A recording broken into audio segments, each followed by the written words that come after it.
31 января члены Национальной комиссии выехали во все регионы нашей большой страны с целью мониторинга региональных комиссий по делам женщин и смены демографической политики, которые находятся при акиматах областей. Сегодня мы находимся в детской деревне семейного типа.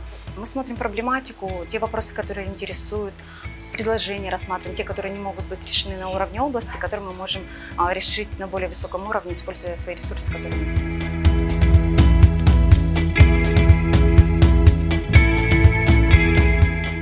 Сегодня была презентована работа проектного офиса Тербиева.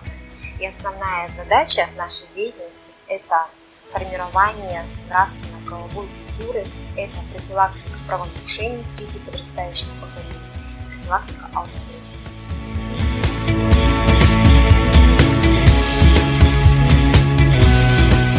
Бүгін біз оқушылар сарайында аққу жобасымен жұмыс істейтін шараға қатысып отырмыз.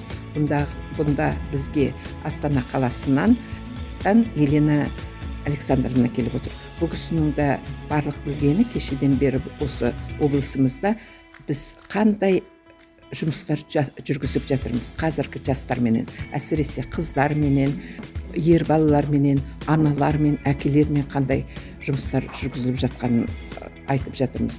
Біздің ұлттық құндылығымызды әрі қарай жалғастыратын болатын болсақ, біздің жарқын болашағымыз бар деп есептейміз.